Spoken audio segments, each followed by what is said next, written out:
नमस्कार दोस्तों, मैं रविंद्र कुमार राय आज पुनः एक मोटिवेशनल कहानी लेकर के आपके सामने उपस्थित हुआ हूँ। दोस्तों, इस कहानी को सुनेंगे तो आप सुनते ही लोटपोट हो जाएंगे। बिहार में एक मिथिलांचल की नगरी है जहाँ जगत जननी जगदम्बा माँ जानकी अवतरित हुई थी। दोस्तों, उसी भूमि में एक ही बहुत ही वाक्पटु हाजिर जवाबी पंडित पैदा लिया था जिसका नाम था गोनू झा। उन्हीं की कहानी आपके सामने मैं रखने जा रहा हूँ। गोनू झा का एक छोटा भाई था जिसका नाम था सोनू झा। एक बार सोनू झा अपने ससुराल की ओर जा रहा था। गोनू झा बोलते हैं, अरे सोनू, तेरे ससुराल में सुनते हैं अच्छा मछली का तालाब है, अच्छा मछली है, आना तो कुछ मछली लेते आना। कहा हाँ भैया, लेते आएंगे, चिंता मत कीजिए। और जब सोनू झा लौट रहा था ससुराल से तो कुछ रोहू का मछली अपने हाथ में लटकाए हुए घर आ रहा था। रास्ते में एक चतुर नाई से सोनू झा का भेंट हो जाता है। नाई इतना चतुर, इतना चालाक, जब ही गोनू झा को भाई को सोनू झा को देखता है और मछली लाते हुए उसके दिल में लालच आ जाता है, मन में लालच आता है कि मालिक सब दिन अपने मछली खाते हैं, हम लोगों को तो कभी मछली देते नहीं, आज क्यों नहीं सोनू झा का मछली को ठगा जाए। नाई सोनू झा के पास जाता है और सोनू से बोलता है, प्रणाम मालिक।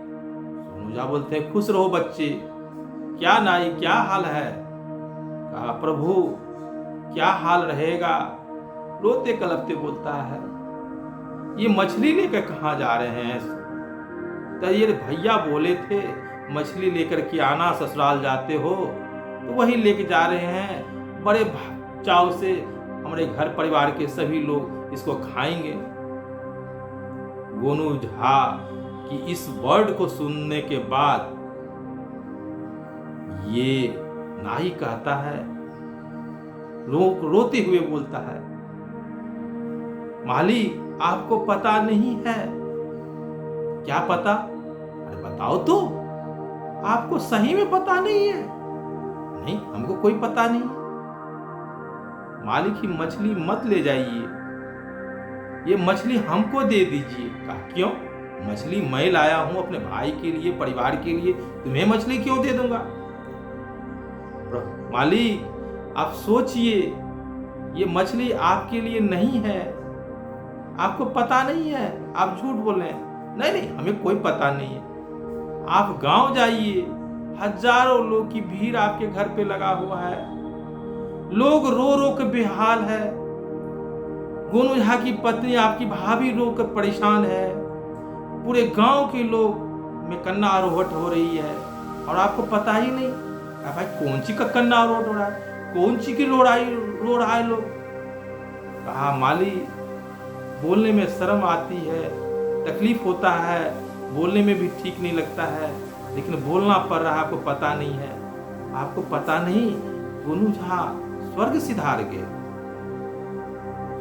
सोनू को सुनो तो काटो तो खून नहीं। कहा, वहीं पर रोने लगा, अरे मेरा भाई मर गया, मेरा भाई मछली लाने के लिए कहा था और ये मुझे पता ही नहीं, अब मैं मछली लेकर क्या करूंगा?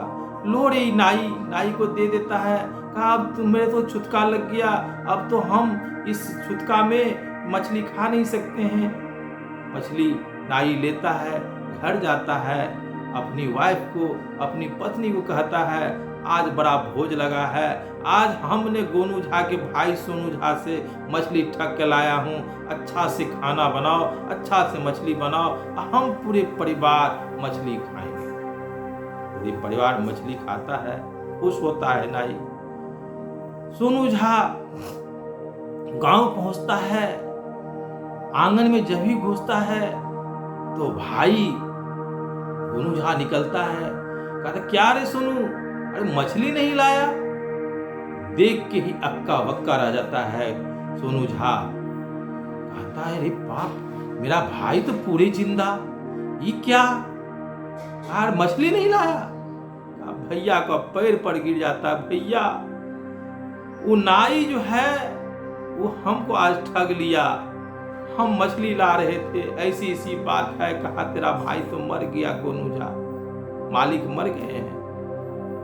कहा अच्छा ये बात है, मेरे भाई को ठग लिया वो नाई, बहुत अपने को तेज समझता है। गोनू झा के परिवार को ठगना आसान नहीं है। अच्छा एक काम कर, हम 3-4 दिन घर से बाहर नहीं निकलेंगे और सोनू तुम पूरे गांव में ये हल्ला कर देना तो गोनू झा बीमार है, उनके पिछवाड़ा में, उनके चुतर में एक बहुत बड़ा घाव निकल गया है, जो अपने बिछावन पर पड़े पड़े रहते हैं। कहा ठीक भैया। सोनू झा पूरे गांव में ये ढोल पीट देता है। लोग पूछते गोनू झा आज बाहर नहीं निकलते हैं, क्या बात है। कहा नहीं पता, हमारे भैया को पिछवाड़ा में चुत्तर में जो है एक बहुत बड़ा घाव हो गया है, नहीं उठना बैठना नहीं पड़ रहा है, दिक्कत हो रही है, इसलिए नहीं निकल रहे हैं। कहा वो ये बात है। ये समाचार धीरे धीरे नाई के पास भी जाता है, उसको सोनू झा मिलते हैं। कहता है मालिक सुनते हैं मालिक को जो है बहुत बड़ा घाव हो गया है, वो निकलते नहीं है। हाँ नाई क्या कहें, भैया को बड़ा कष्ट है, तुमको बुला रहा था। जो नाई को थोड़ा बुलाता, वह हजाम को बुलाता और वो अपने अस्तूरा वो लोहरनी जो होता है उससे थोड़ा छेद करके हमारा घाव बहा देता तो हमको आराम होता। वो लेट इधर उधर करवट भी नहीं बदल पा रहे हैं, खटिया पर पड़े पड़े कराहते रहते हैं। नाई कहा क्यों नहीं मालिक, हम उनका नमक खाते हैं, हम उनका नौकर हैं, उनके यहाँ रोज जाते हैं, घर परिवार मेरा चलता है, हम जरूर जाएंगे मालिक की सेवा के लिए, आप मुझे ले चलिए। नाई अपनी लोहरनी आई लेकर के तैयार होता है और जाता है, देखता है गोनू झा खटिया पर सोया हुआ है। कहा प्रभु मालिक क्या हुआ। अरे क्या कहें, अरे मेरे चूतर में, मेरे पिछवाड़ा में इतना बड़ा घाव हो गया है, इधर करवट बदलने में भी दिक्कत है, तो मालिक कैसे देखेंगे।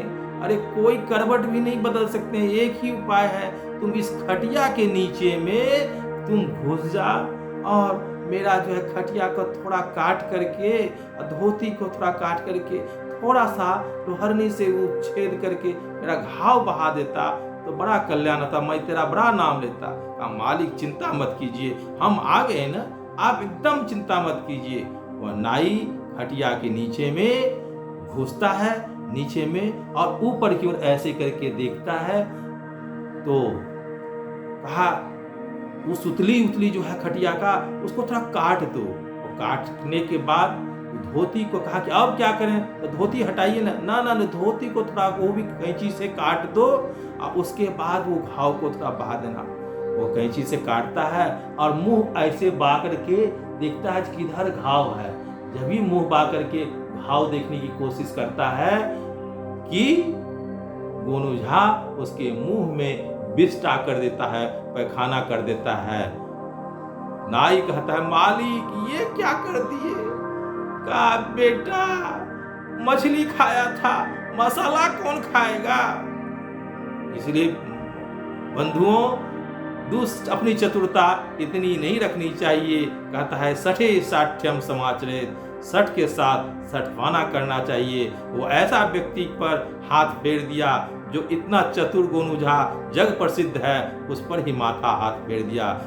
गोनू झा के बारे में तो कहा जाता है उसने तो भगवान को भी ठग लिया है। बंधुओं एक बार वह कमला माँ में स्नान करने के लिए बराबर जाया करता था, कमला में स्नान करता था, कमला का पूजा करता था। कमला नदी का जब पूजा हो करके जब आता था, एक दिन कमला माँ कहती है गोनू झा तेरे इस पूजा से मैं बहुत खुश हुआ, तुम जो मांगोगे वो हम देने के लिए तैयार हैं। गोनू झा बोला माँ इतनी खुश है, हम संतोषी ब्राह्मण हैं, हमें विशेष नहीं चाहिए, घर परिवार के खाने के लिए एक टोकरी एक छिट्टा अगर धान दे देती तो बड़ी कृपा होती। अरे गोनू झा, मांगना भी था तो एक टोकरी धान मात्र। कहाँ माँ, इतना ही दे दो, हम बहुत खुश होंगे। कहा ठीक है, चलो दिया। धान की खेती किया खेत में। जब धान काटने गया, धान हुआ और गोनू झा क्या करता है, एक पूरा चौड़ा लंबा चौड़ा गड्ढा बहुत दूर में बनाता है और बीच में एक छोटा सा छेद रखता है, जिसमें माने एक क्या कहते हैं, एक टंकी टाइप का बन गया। बीच में एक छेद रखता है जिस पर छिट्टा जो है वो टोकरी को पेंदी को काट करके और उसको रख देता है। वो धान जब खेत से काट कर लाता है तो टोकरी में डालता है। सब धान जो है वो पेंदी से उस टंकी में जो काटा हुआ था बहुत लंबा चौड़ा, उसमें गिरते चला जा रहा है। फिर धान डालता है टोकरी से नीचा टंकी में, उसमें धान जमा होते चला जाता है। देखता है कमला माँ देख रही है, ये तो एक टोकरी धान मांगा था, ये टोकरी की भी टोकरी कहा टोकरी भर के देना, टोकरी भर नहीं रहा है। अंत में जब पूरा टंकी भर गया तब टोकरी भरता है। कमला माँ बोली, गोनू झा, हम तुमसे हार गए, वास्तव में तेरा जैसा चतुर आदमी इस दुनिया में नहीं है, तुम तो हमको भी ठग लिया। दोस्तों, ऐसा ही गोनू झा था। अच्छा लगे इस कहानी को तो जरूर लाइक कीजिएगा, कमेंट्स कीजिएगा। धन्यवाद।